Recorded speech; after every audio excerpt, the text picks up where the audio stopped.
My story starts at a conference, not here at TED, but at another, almost as popular. Technology of fermented and probiotic dairy products. Think yogurt. I was in India, traveling as a Watson Fellow, one of 40 college graduates awarded grants to pursue their unique passions for 1 year of independent exploration outside the United States. My project, hunting microbes in yogurt cultures around the world, had brought me from Greece to Turkey, Bulgaria, Finland, and then to India, where I was asked, "So, you're a dairy scientist?" I didn't know what to say. I was a scientist, at least as much as anyone with a bachelor's degree in biology can be said to be a scientist. Any in the house? And I was studying dairy, at least as much as anyone with a fellowship to dream big can be said to be studying anything. Most of the people I had met in my travels knew me as the yogurt guy. But at a conference hosted by India's largest dairy, with professionals from industry, I thought that I should be more than some guy. So I said, yes, I'm a dairy scientist. This was not really what I had wanted to be when I grew up. But then, neither was the yogurt guy. When I was a student here, my plan was to become a professor at a small college like this one and be to other young learners what my teachers at Carleton were to me. When I applied for the Watson Fellowship, I thought that it would be an opportunity for me to prove myself as a scientist, to study a fascinating topic and develop a passion for research. I knew that this was not the purpose of the fellowship, but I so wanted to have a passion that I had convinced myself this could be it. And so I decided to go my own way and not to dwell on the fellowship director's guidance that these awards are long-term investments in people, not research. We look for persons likely to lead or innovate in the future and give them extraordinary independence to pursue their interests outside of traditional academic structures. I now believe that this is the ideal way to help people develop their passions, to encourage and support them and challenge them to seek out and strive with other passionate people to explore and experiment with their interests and find what they have to share. At the time, I thought that if I really worked at the subject of my interest, I could develop a passion for it. How many people have had a similar thought? If I really work at this, I can make myself love it. By the time I arrived in India, 6 months into my fellowship year, I had lost my interest in research, and it was then that I found my passion. Today, I want to talk about how people develop passions and what organizations can do to help them. Not only philanthropies like the Watson Foundation, but institutions like Carleton and businesses like the one I work for now. Picking up my story in India, I'll talk about the people who shared with me the passion that I have made my profession. Finally, I'll say more about what my organization is doing to develop the next generation of talented, passionate leaders. The idea that I am here to share with you today is this: passion is more like yogurt than butter. When I say passion, I am speaking of that potent feeling for a profession or a pursuit which constantly stirs us both to create and to share. Many organizations act as if people can realize their passions simply by working hard. And so when they try to develop passion, it is by giving people opportunities to do that, to work hard, as if developing passion was like making butter. To make butter, you skim cream from milk and churn it. Work hard enough for long enough, and you can make butter without fail. Not so with passion. In my experience, working hard at something is not enough to make yourself love it.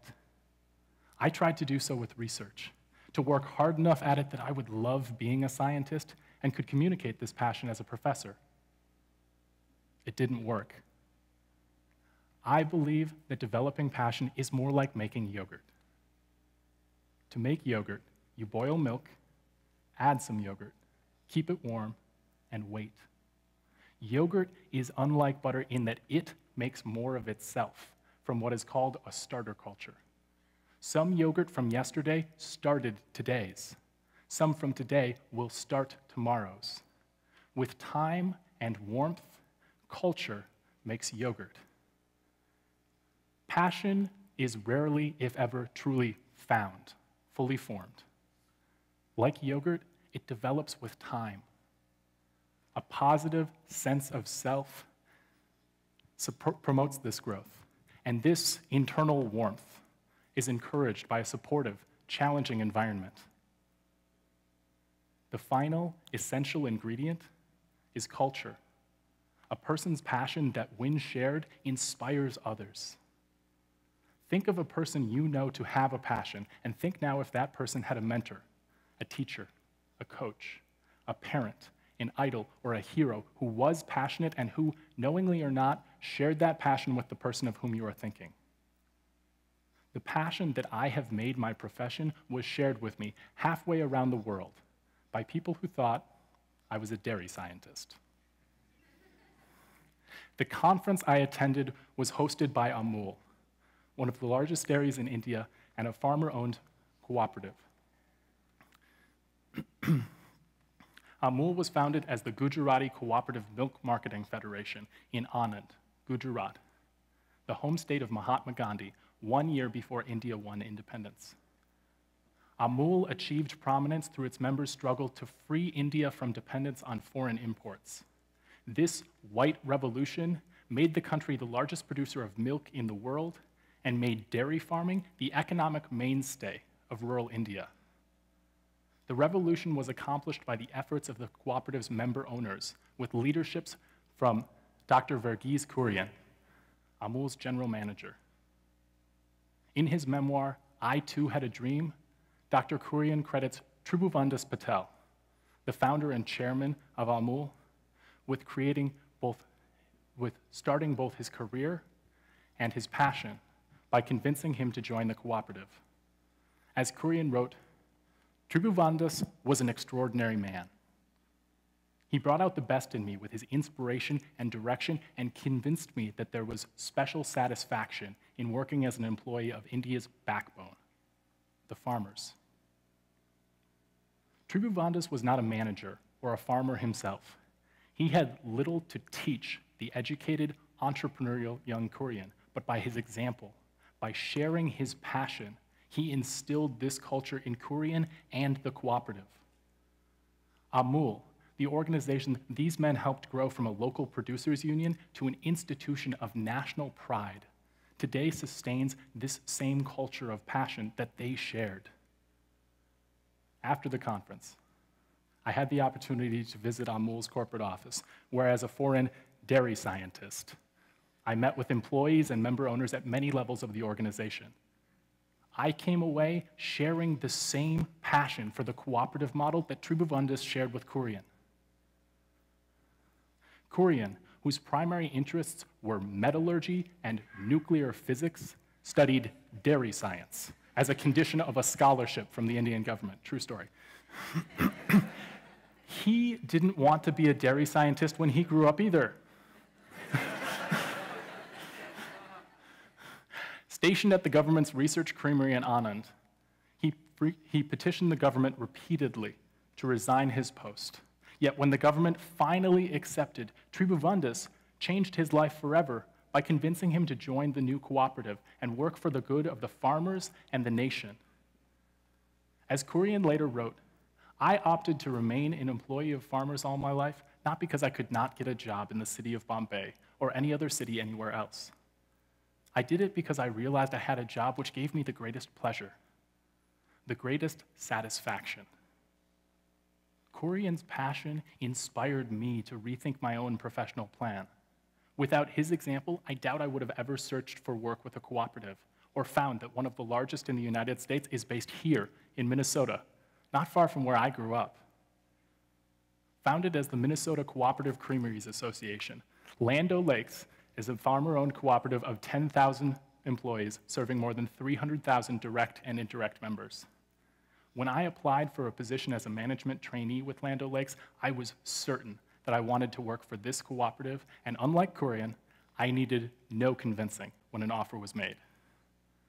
A few months after I joined, I had a serendipitous meeting with a senior leader who asked me candidly, "Why Land O'Lakes?"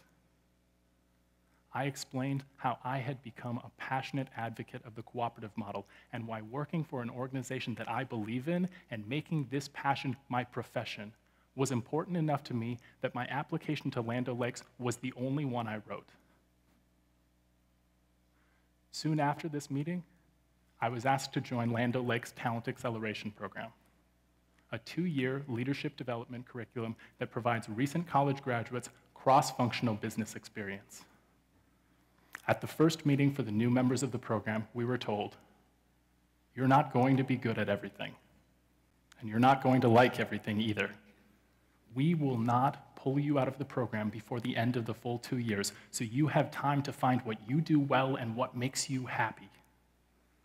Say yes to opportunities, make the most of them, and then choose what you want for your career. Seek out mentors who are doing that and learn all you can from them." I admire and appreciate this investment in developing not only our talents, but also our passions. When I began the Watson Fellowship, I thought that 1 year of working on the subject of my interest would be enough to make me love doing scientific research. But I realized that no amount of time is enough to create a passion simply by hard work. So how can I stand here today and say that a 2-year professional program can develop passion?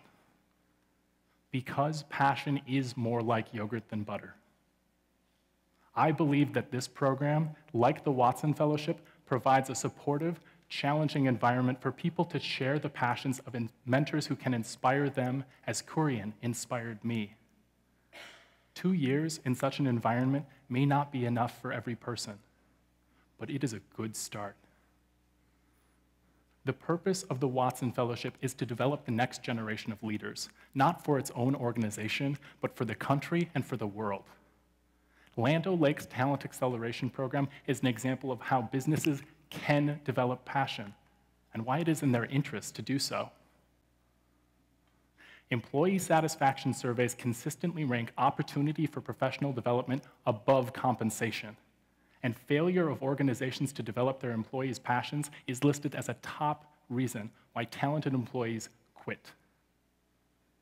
Organizations can better satisfy their employees and members by giving them opportunities to do more than work hard, and by sharing the passions of people like Tribhuvandas and Korean. Korean wrote, "I have often claimed that I have had but one good idea in my life, that true development is the development of women and men.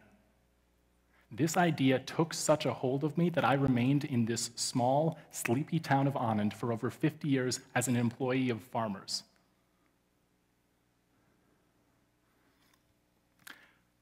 Over the years, I have spoken ceaselessly of this idea, hoping to enthuse young men and women to adopt my passion as theirs.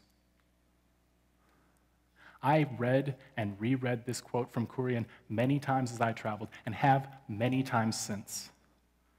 I have adopted his passion, as he adopted Tribhuvandas', and this is what I want to share with you today. My idea worth spreading, the one that I will speak of ceaselessly, as Korean did, is this. To develop passion, people need time, an encouraging environment, and inspiration from other passionate people. Passion is more like yogurt than butter, and I firmly believe that if more organizations create programs to purposefully develop passion, that provide people the time, warmth, and culture they need to nourish and sustain this growth, we can create more ideas worth spreading and a world worth sharing. Thank you.